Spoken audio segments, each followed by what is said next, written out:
Bem-vindos à segunda parte da Arte da Guerra, desta vez para nos situarmos em França, onde dentro de um mês e meio, os franceses contarão com um novo, talvez o mesmo, Presidente da República. Como é que tem observado a corrida que, tudo indica, voltará a sorrir a Emmanuel Macron? Macron foi um candidato em 2017, eu não digo inesperado, mas se tudo tivesse corrido normalmente, François Fillon seria presidente da França. O facto de Claro. François Fillon se ter envolvido, ou terem surgido na altura um conjunto de escândalos relativamente às ligações familiares dele e determinado tipo de procedimentos menos corretos, fez com que Macron furasse um pouco no meio desse conjunto de candidatos e, em particular, aproveitasse a circunstância da esquerda se ter partido e ter praticamente desaparecido depois daquilo que tinha sido o quinquennato anterior de François Hollande, que não é, digamos, um benchmark, uma imagem de marca propriamente naquilo que é em termos de candidaturas presidenciais.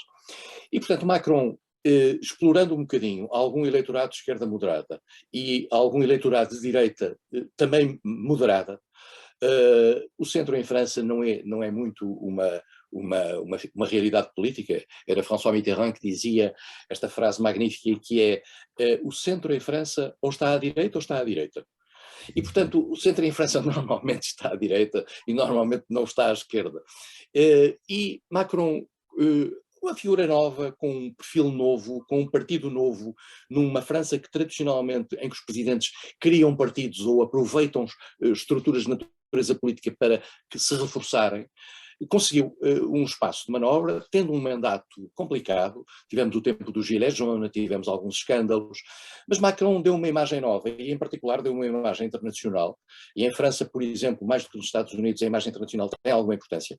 Uma Claro. imagem internacional de alguma liderança, particularmente num tempo de declínio da senhora Angela Merkel, num tempo de saída dos britânicos da União Europeia e no tempo em que a França era, manifestamente, o grande poder económico, o grande poder militar, político, presença no Conselho de Segurança, etc. Macron Mesmo assim, Emmanuel Macron talvez achasse que tudo isso lhe iria correr um pouco melhor, exatamente ah, quando Merkel saiu e quando os britânicos também saíram. Eu, já agora fazendo citações, Harold Macmillan dizia sempre, quando lhe perguntavam o que é que você mais teme na política? Os factos, meu caro, os factos. E, portanto, os factos são sempre coisas que nós não controlamos e o futuro, quer dizer, os factos têm mais imaginação do que os homens. E, portanto, Macron acabou por ter mais problemas, a própria França não avançou grandemente, nomeadamente nos aspectos económicos, etc. Macron foi modulando a sua posição, por exemplo, soube fazer uma postura, eu diria até inteligente em termos de tempo, por exemplo, em relação às questões energéticas.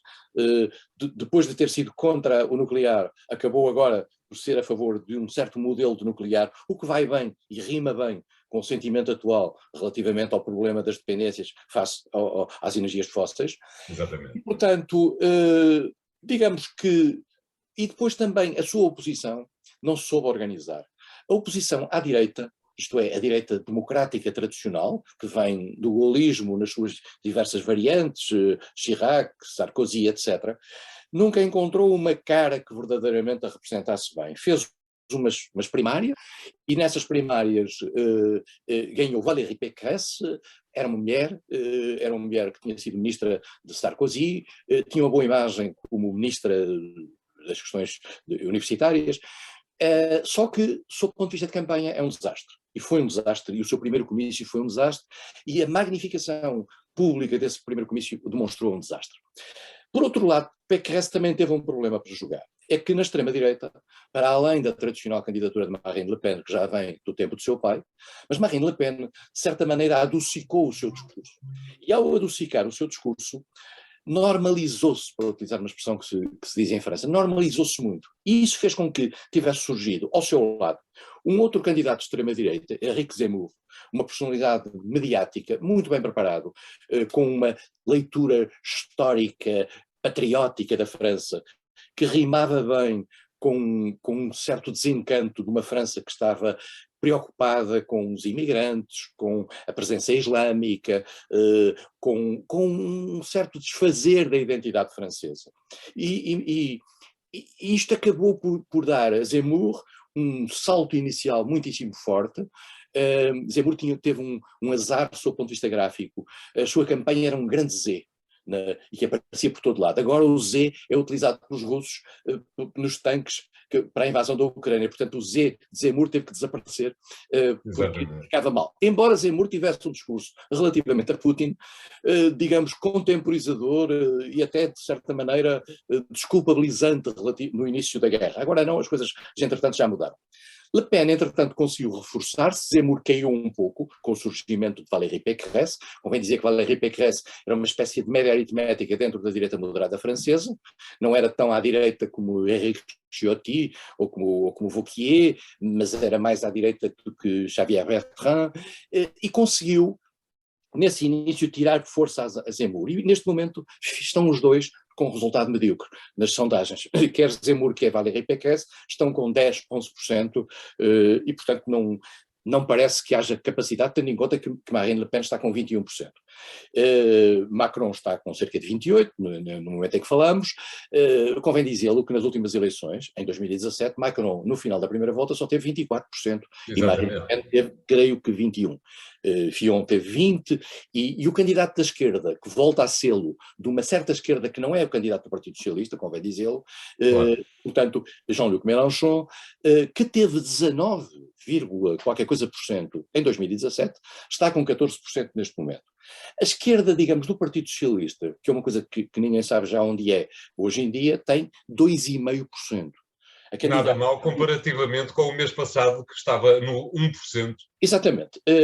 Anne Hidalgo tem esses números, embora tenha o apoio de, não sei se isto é bom ou se é mau, de François Hollande e de Lionel Jospin.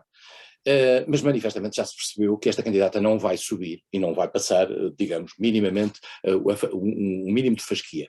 O que prova que a esquerda francesa tradicional está parada no seu crescimento, e que uma esquerda, eu diria, mais inorgânica, que vai buscar gente à extrema esquerda e que vai buscar gente provavelmente a setores desiludidos e se calhar até alguns gilets jaunes, é uma esquerda que tem, apesar de tudo, neste caso 14%, mas pode ir até 18% no final disto. Não tem hipótese de ir à segunda volta, não tem fortes de fazer uma espécie de esquerda-direita. Mas há um ponto importante, António, relativamente a Macron, que vale a pena dizer. Macron, no final, vai acabar por ter muitos votos das pessoas que, percebendo que Pécresse não vai passar à segunda volta, obviamente, até para se porem contra Marine Le Pen, vão votar no candidato de centro-direita, porque no fundo Macron é um candidato de centro-direita, e vão acabar por votar nele. Portanto, não quer dizer que o resultado de Macron numa segunda volta, que vai ser aparentemente, tudo indica, contra Marine Le Pen, seja exatamente tão confortável como foi nas últimas eleições, que foi, creio que 68, 66, 44. Provavelmente vai ser menos.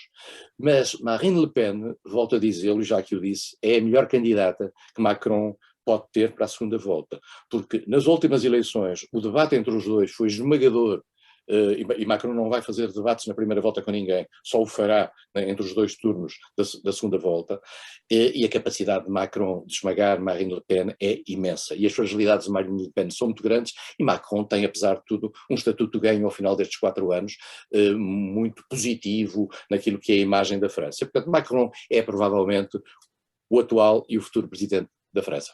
Só uma pergunta muito rápida, Sr. Embaixador. Parece-lhe que a guerra da Ucrânia influenciou de alguma forma as eleições francesas, ou nem por isso? Penso que Macron conseguiu, como eu estava a dizer, em França a dimensão externa tem mais importância do que nos Estados Unidos. Macron conseguiu projetar a ideia de alguém que pode fazer a diferença, e toda aquela coreografia das idas a Moscovo, etc., tem um papel, são importantes para um país como a França, que vive muito dessa imagem da projeção mundial.